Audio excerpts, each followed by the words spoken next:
Blitz on 2 starts now. Wake me up when September ends. Little Green Day off the top. How about that? Good evening and welcome into week 2 of the Blitz on 2. I'm Dan Fanning. A big night in the Lowcountry, headlined by the Lowcountry's oldest rivalry, Berkeley and Summerville. The Stags and Green Wave meeting for the 90th time tonight in Flower Town as Berkeley was trying to run their record to 3-0 this season. And a packed house tonight at John McKissick Field for this one. Wave up 7-zip at the start of the second quarter. Knocking on the door again. However, Javen Williams coughs up the rock. Stags would recover, but that drive would stall. Next Summerville possession. Cooper Kafina in at QB. Throws a seed to Jalen Pounds on second and long. That makes it third and short. Next play. Design QB draw for Kafina. Maybe, maybe not. Rolls out, can't find a man, decides to tuck and run. Hard-nosed yards, first down. Cooper Kafina picks up the first. Later in the drive, fourth down, Wave going for it. Watch Kafina gets popped off the edge, but not before he gets rid of it. Into the waiting arms of Taru Davis. TD for the TD. Davis strikes up the band. That makes it 14-0 home team. Hard for Berkeley to get much going on without the services of their QB Henry Rivers. Kind of buried the lead. Henry Rivers did not play tonight. LJ Washington did. A big gain right here on the ground. Less than 2 to play before half. An errant snap on a punt sets up Summerville at the Stags 22. First play from there. Kafina to Jaden Kelly Murray. The law firm hauls it in. Try for 2, no good. 20-0 Wave at the break. To your final, we go Summerville. They get back in the win column with a 36-20 win. And Stratford trying to build off the week 1 win of the week, taking on Fort Lee. Knights up 28-0 in the second. Make that 35-0. Jakin Davis, quick strike to Micah Adams for the score. Patriots trying to get something going at the end of the half. Thomas Adminski steps up in the pocket, fires downfield, hauled in by his receiver, then he's popped out of bounds.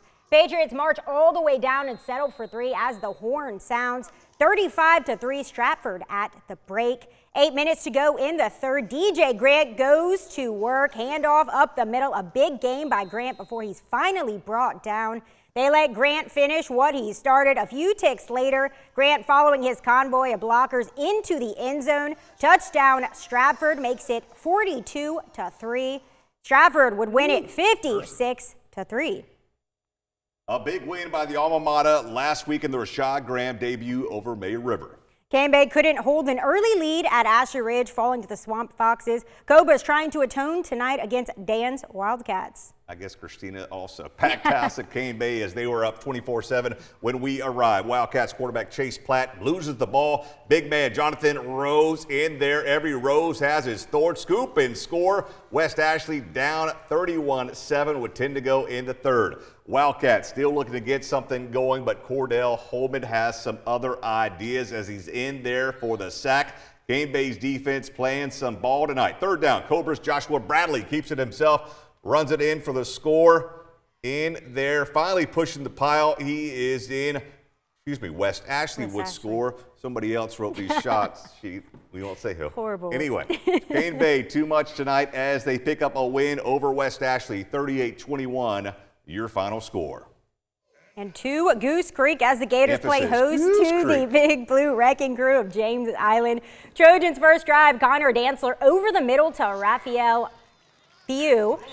moves the chains. A few plays later, CD middle screen to Makai Washington with the 5 on his back. Shades of Reggie Bush right there. Washington does the rest for the score. It is 7-0 JI. Later in the first, Dantzler connects with Jordan Simmons on the slant to move the sticks yet again. And then Washington finish off the drive, plunging into the end zone from the goal line to double the Trojans' advantage. James Island shuts out Goose Creek 42-0.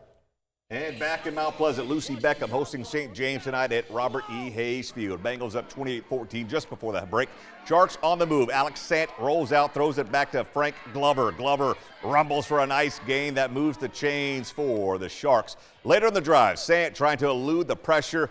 Tries to find somebody to throw to. He's one down the sideline, tipped and into the waiting arms of Britton Fornell for the score. Wow, that cuts the deficit to 7.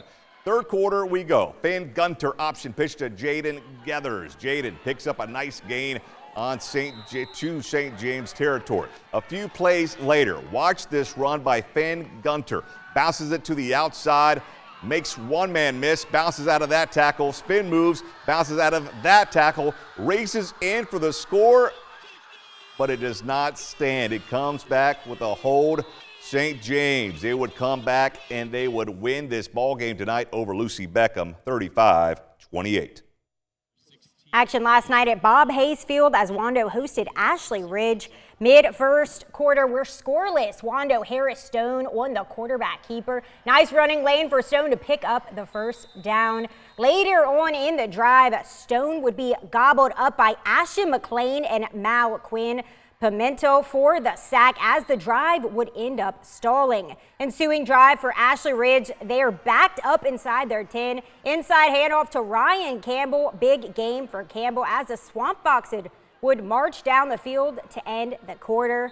First play of the second quarter, DJ Calise. Trevor Calise calls his own number, follows his lead blocker, and waltzes into the end zone as AR scratches first to leave 7-0. Next, Ashley Ridge drive. Watch this. Calise swing pass to Caleb Sharrow. Takes a minute for the play to develop. Sharrow heaves one. Here comes Jagger Spivey into the screen to haul it in for the first down. Foxes settle for 3. Wyatt Carter is true with the field goal to make it 10-0 Ashley Ridge at the half. Ashley Ridge pitches the shutout 24-0, your final. And we're just getting started on tonight's edition of the Blitz on 2. When we return, a couple more big matchups in the Lowcountry featuring the Wright Bowl, Timberland, and Cross, so stay with us. And welcome back into the Blitz on 2 with Alexandra Cox. I'm Dan Fanning. As my Mimi would say, BE had no trouble at all in week 1 against St. John's. Cute. Competition taking a little step up tonight with Hanahan paying a visit to Jack Canty Stadium. A little NFL Films-esque intro by Russ Bradley, the man behind the lens this evening. First quarter, Hanahan driving, handoff to Isaiah Snodgrass. Snodgrass bounces it to the outside, gets down the Bishop sideline for a nice gain by Isaiah. Later in the drive, Trip Gallus passes it out of the flats, passes it to the flats. Catch made by his receiver, but he is stripped by Zach Balog. Hunter Alex pounces on the ball, first down Bishops. Late first quarter, still no score. The Red Rifle goes to work. Quinn Mahoney slant over the middle to Zach Balog, moves the sticks. Then inside the Hawks red zone, Mahoney, quick out route to Ben Turner. Turner falls out inside the 5. That leads to this. Mahoney rumbles up the middle. Quinn, don't call me Shador. Mahoney in for the 6. You'll see why I just said that. There we go. PAT good, 7-0 battling Bishops. BE, they hold Hanahan off the board till late in the contest. BE moves to 2-0, 28-6 over the Hawks. And Oceanside trying to get in the win column against Savannah Christian. Blaze Thomas and the Raiders down 21-7. Watch as he tries to make something out of nothing all day to scramble around. He loses the ball, but they say it went out in the play, not the end zone. Thomas then rumbles in to cut the deficit to 21-13. And the mayor, Jackson Summey, would respond for the Land Sharks. His granddad was the mayor of North Charleston. Oh, okay, cool. Booting a 40-yarder to push that lead back to 24-13. Later in the third, Michael Strickler in the Wildcat and into the end zone. Oceanside extends the lead 18-31. And Oceanside gets their first win of the Brent LaPrade era, 41-21, your final. Another marquee matchup tonight in the Lowcountry, the Wright Bowl between cousins Greg and Sean. Both Timberland and Cross have looked very impressive through the first 2 weeks of the season, but only one Wright could come out victorious this evening. As we said, happy Wright Bowl to all that celebrate. Sean and his Trojans versus Greg and his Wolves. With 8 to go in the first, Malik Goodman goes deep to find Jordan Gorham. Gorham to the house. The Wolves open up the scoring 7-0. Wolves offense looking to strike again. Goodman fakes the handoff. He keeps it himself. Goodman is stopped by the boys in blue. Wolves turn it over on down. Timberland's defense all over Cross. 4th down for the Trojans in the red zone. Who do you go to right here other than Caden Ramsey, of course? He finds the end zone, basically his second home at this point. Cross' 2-point attempt is no good. 7-6 Wolves lead in the second, and that would end up being our final score as Greg and Timberland win it 7-6. To the Skeezer ranks, a rematch of last year's state title game between Hammond and Porter-Gaud. Scoreless first quarter. Watch this. Handoff to Jackson Sheely. He rolls on top of a Skyhawk defender. He does not go down, gets back up, races, and for the score, wow, shades of Michael Dyer for Auburn back in 2010. Hammond trying to answer a deep ball deep downfield, broken up nicely by Caden Pryor for the Cyclones.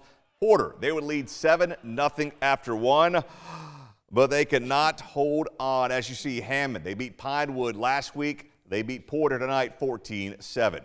And speaking of Pinewood, we finish how we started back in Flowertown. Pinewood hosting Trinity Collegiate out of Darlington. Panthers first drive, they go for it on 4th around midfield. Silas Brawner swing pass to Lavoris. Lucas watches Agent Zero, does the rest. He races in for the opening score, 7-0 home team. All this home team talk, can we get a deal with like home team barbecue? Less than 90 ticks later, Brawner, another swing pass, another long run, and another touchdown, this time from Jaden Alexander.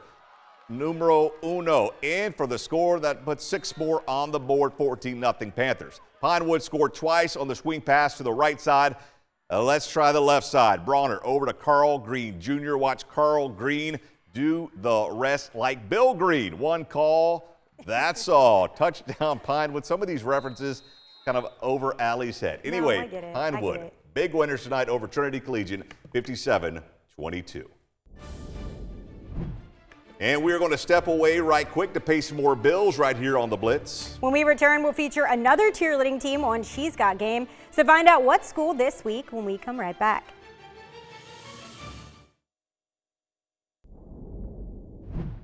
And welcome back into the Blitz. In case you missed this last week, every week during the Blitz, Allie will feature a different women's sports team in the Lowcountry in our new feature, She's Got Game.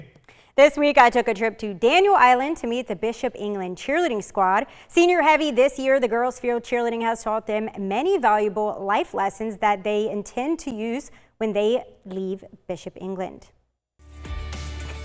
She Got Game, sponsored by Shelley Leak Law Firm.